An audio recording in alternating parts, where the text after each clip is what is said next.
कहते हैं औरत की चुप्पी सबसे खतरनाक होती है, क्योंकि जब वो बोलना छोड़ देती है तब उसके भीतर कोई आग जल रही होती है। आज की ये कहानी उस आग की है, एक ऐसी स्त्री की जो टूटी भी पर राख बनने से पहले खुद को लौ में बदल गई। ये कहानी है आर्या की, उसकी जलन, उसका विश्वास और उसके मन में पनपी उस आग की जिसने उसे अंत में एक नई औरत बना दिया। आइए कहानी शुरू करते हैं। पहला चुप्पी का दरार। मीरापुर एक शांत कस्बा था, जहां सुबहें सूरज से पहले लोगों की बातें खुला करती थीं। उसी कस्बे में रहती थी आर्या, बाहर से शांत, अंदर से बहुत गहरी। आर्या की चुप्पी कोई कमजोरी नहीं थी, वो बस टूटना जानती थी। और जो लोग टूटना जानते हैं वो शोर नहीं करते, वो बस भीतर मरम्मत करते हैं। उसका पति विराज चमकदार मुस्कान वाला लेकिन धुंधले इरादों वाला आदमी था। आर्या उससे सवाल करती तो वो मुस्कान से जवाब देता, सब ठीक है। और ये सब ठीक है अक्सर सबसे बड़ा झूठ होता है। यही झूठ एक दिन उसके भीतर पहली दरार बन गया। जलन की पहली चिंगारी। धीरे धीरे विराज की रातें लंबी होने लगीं। उसका फोन ज्यादा चमकने लगा, उसकी हंसी तेज हो गई, लेकिन आर्या के लिए नहीं। औरत की आत्मा बड़ी अजीब होती है, वो उन चीजों को महसूस कर लेती है जो अभी घटी भी नहीं होती। आर्या ने उसकी आंखों में बदलते रंग देखे, उसके फोन का स्क्रीन छुपाने का अंदाज देखा, हर बार काम है कहकर नजरें चुराना देखा। और वहीं से जलन की नहीं, विश्वास के टूटने की आग जलने लगी। ये जलन किसी और औरत की वजह से नहीं थी, ये जलन उस बेइज्जती की थी जो चुप्पी के नाम पर दी जा रही थी। टूटन का मौसम। समय बीतता गया, घर में दीवारों ने भी महसूस किया। बातें कम हो गई थीं, सांसें भी धीमी हो गई थीं।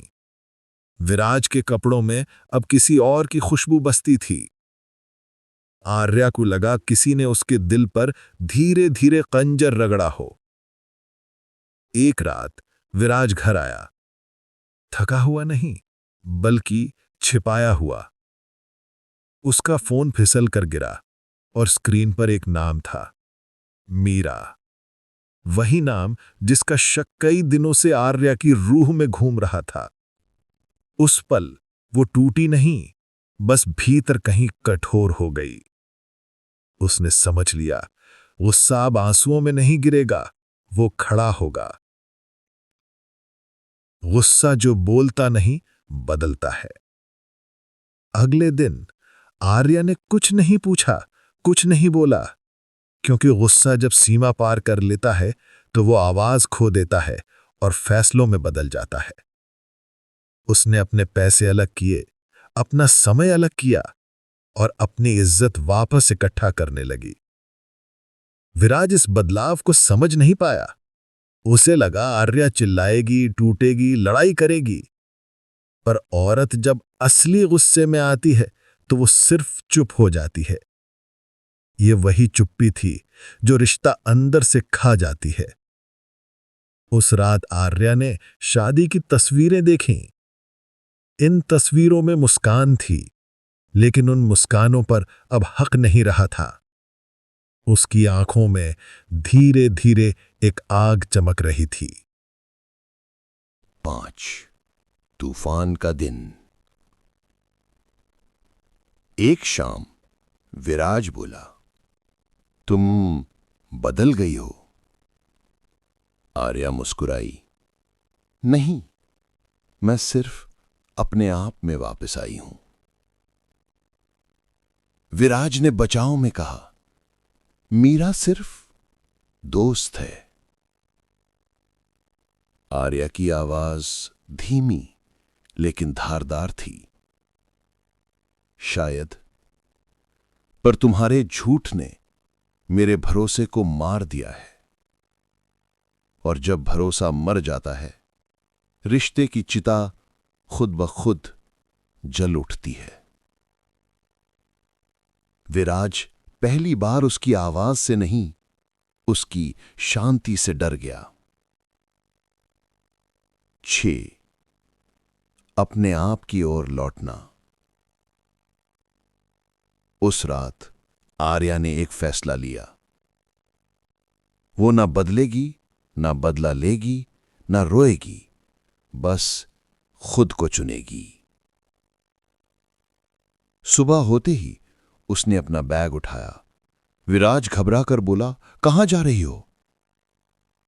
आर्या ने जवाब दिया, उसी जगह जहां एक औरत तब जाती है जब उसके आंसू सूख जाते हैं और उसका आत्मसम्मान जाग उठता है।